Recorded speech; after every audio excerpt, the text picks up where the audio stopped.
Brilliant constellations shone down on the Discworld. One by one, the traders shuttered their shops. One by one, the Gonoff's thieves, fine wirers, whores, illusionists, backsliders, and second-story men awoke and breakfasted. Wizards went about their polydimensional affairs. Tonight saw the conjunction of two powerful planets, and already the air over the magical quarter was hazy with early spells. "Look," said Rincewind, "this isn't getting us anywhere." He inched sideways. The luggage followed faithfully, lid half open and menacing. Rincewind briefly considered making a desperate leap to safety. The lid smacked in anticipation. In any case, he told himself with sinking heart, the damn thing would only follow him again.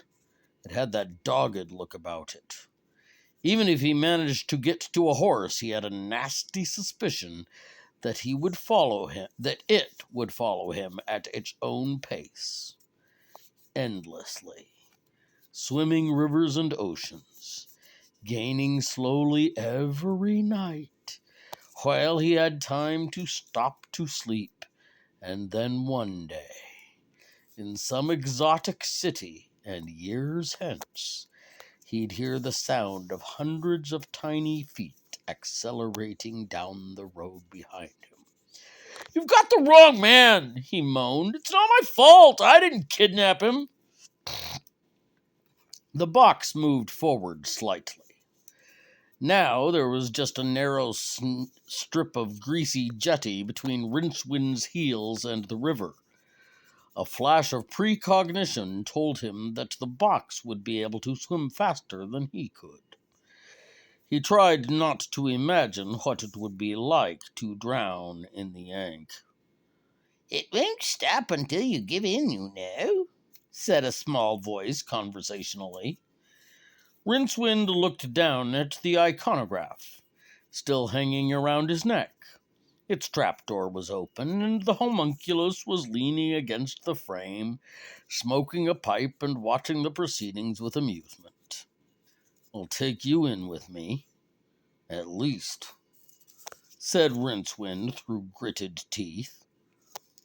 The imp took the pipe out of his mouth. "What did you say?" he said. "I said I'll take you in with me, damn it." "Suit yourself." The imp tapped the side of the box meaningfully.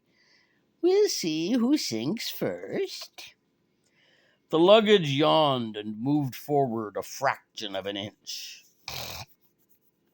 "Oh, all right," said Rincewind irritably, "but you'll have to give me time to think." The luggage backed off slowly. Rincewind edged his way back onto reasonably safe land and sat down with his back against a wall. Across the river, the lights of Ink City glowed. "You're a wizard," said the picture imp. "You'll think of some way to find him." "Not much of a wizard, I'm afraid." "You can just jump down on everyone and turn them into worms," the imp added encouragingly, ignoring his last remark. "No. Turning to animals is an 8th level spell. I never even completed my training. I only know one spell." "Well, that'll do." "I doubt it," said Rincewind hopelessly. "Well, what does it do then?" "Can't tell you. Don't really want to talk about it. But frankly," he sighed, "no spells are much good. Takes 3 months to commit even a simple one to memory, and then once you've used it, poof, it's gone. That's what's so stupid about the whole magic thing, you know. You spend 20 years learning the spell that makes nude virgins appear in your bedroom, and then you're so poisoned by quicksilver fumes and half blind from reading old grimoires that you can't remember what happens next." "I never thought of it like that," said the imp.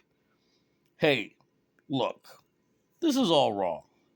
When Two Flowers said they'd got better kind of magic in the Empire, I thought, The imp looked at him expectantly. Rincewind cursed to himself. Well, if you must know, I thought he didn't mean magic.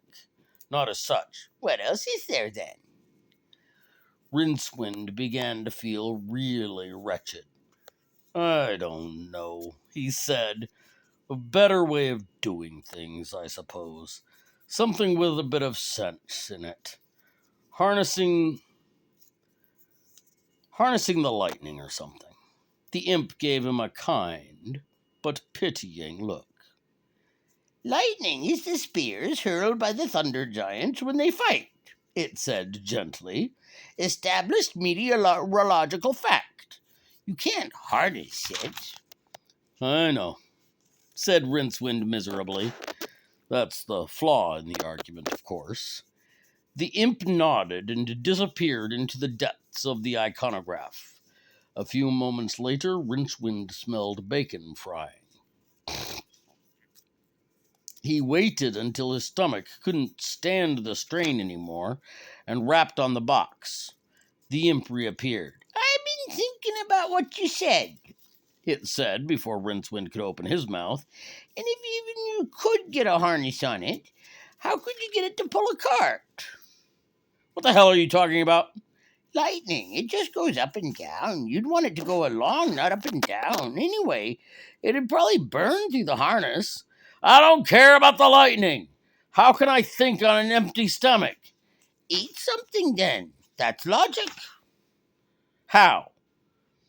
Every time I move, that damn box flexes its hinges at me. The luggage, on cue, gaped wildly. See? It's not trying to bite you, said the imp. There's food in there. You're no use to it starved. Rincewind peered into the dark recesses of the luggage. There were indeed, among the chaos of boxes and bags of gold, several bottles and packages in oiled paper. He gave a cynical laugh, mooched around the abandoned jetty until he found a piece of wood about the right length, wedged it as politely as possible in the gap between the lid and the box, and pulled out one of the flat packages. It held biscuits that turned out to be as hard as diamond wood. What the hell? He muttered, nursing his teeth. Captain Eight Panthers traveling digestives, them, said the imp from the doorway to his box. Saved many a life at sea, they have. Oh, sure. Do you use them as a raft or just throw them to the sharks and sort of watch them sink? What's in the bottles? Poison? Water. But there's water everywhere. Why do you want to bring water? Trust. Trust? Yes, that's what he didn't see. The water here. See? The Rincewind opened a bottle. The liquid inside might have been water. It had a flat, empty flavor with no trace of life. Neither taste nor smell, he mumbled. The luggage gave a little creak, attracting his attention.